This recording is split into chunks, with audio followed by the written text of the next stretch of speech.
जब से हमने रासायनिक उर्वरकों का प्रयोग खेती में करना शुरू किया है, तब से दिन प्रतिदिन हमारी सेहत के साथ साथ मिट्टी की सेहत भी गिरती जा रही है, जिसका हमें दोहरा नुकसान हो रहा है। फिर भी हम अनजान बने हुए हैं। बात सेहत की करें तो आज से 30 से 40 वर्ष पूर्व लोग स्वास्थ्य और शारीरिक रूप से बलिष्ठ हुआ करते थे। छोटे मोटे रोगों का इलाज तो नीम की पत्ती, इमली की पत्ती, अरंडी की पत्ती, नूरानी तेल आदि ही कर दिया करते थे। खोजने पर भी न तो कोई डॉक्टर और न ही कोई वैद्य आसानी से मिल पाता था। किंतु आज इन्हीं रासायनिक उर्वरकों ने हमारे भोजन को इतना विषैला बना दिया है कि हमारी औसत आयु घटकर 50 प्लस ही रह गई है। अब तो हर चट्टी चौराहे पर 5 से 10 डॉक्टर मिल जाएंगे तथा शहरों में बने अस्पतालों में मरीज ठसाठस भरे हुए हैं।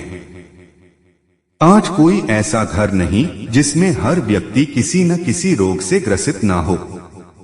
कोई डायबिटीज, कोई गैस्ट्रिक, कोई बवासीर इत्यादि रोगों से हर कोई पीड़ित है। रही मिट्टी की उर्वरता की बात, 24 से 30 वर्ष पहले हमारी खेती योग्य जो मिट्टी थी काफी भुरभुरी हुआ करती थी और साथ साथ उपजाऊ भी। उसमें उगने वाले अनाज स्वास्थ्य के लिए काफी लाभदायक थे। किंतु जैसे जैसे हम सब ने रासायनिक उर्वरकों का बेतहाशा उपयोग करना शुरू किया, वैसे वैसे हमारी मिट्टी बंजर होने की कगार पर बढ़ती चली गई।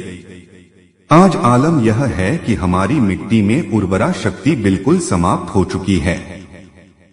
इसके साथ साथ फसलों में हो रही हर छोटी मोटी बीमारी के लिए अंधाधुंध कीटनाशकों का उपयोग भी हमारी सेहत और मिट्टी का सत्यानाश कर रहा है।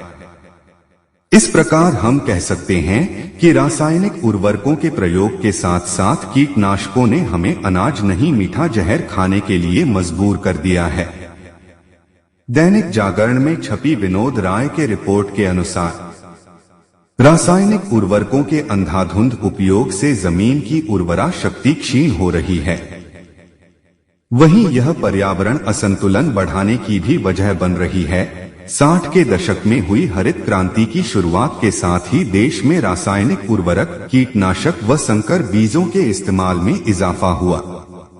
केंद्रीय रासायनिक और उर्वरक मंत्रालय की रिपोर्ट के अनुसार 1950 से 51 में भारतीय किसान मात्र 7 लाख टन रासायनिक उर्वरक का प्रयोग करते थे, जो अब कई गुना बढ़कर 310 लाख टन हो गया है। इसमें 70 लाख टन विदेशों से आयात किया जाता है। निश्चित ही बढ़ रहे रासायनिक उर्वरक के प्रयोग से पैदावार भी बढ़ी है, पर खेती और पर्यावरण पर इसका प्रतिकूल प्रभाव पड़ा है। चलिए इसके प्रतिकूल असर को जानते हैं। जल, मृदा और वायु प्रदूषण का बन रहा प्रमुख कारक। मिट्टी की उर्वरा शक्ति क्षीण हो रही है। मिट्टी के क्षारीय होने से पैदावार घट रही है। यूरिया व डीएपी जैसे उर्वरक के अधिकाधिक प्रयोग से मिट्टी से प्राकृतिक तत्व का लोप हो रहा है। मिट्टी के कणों में पानी संग्रह की क्षमता कम हो रही है और अधिक सिंचाई की आवश्यकता होती है। नाइट्रोजन अस्थितीकरण का प्रभाव बढ़ रहा है।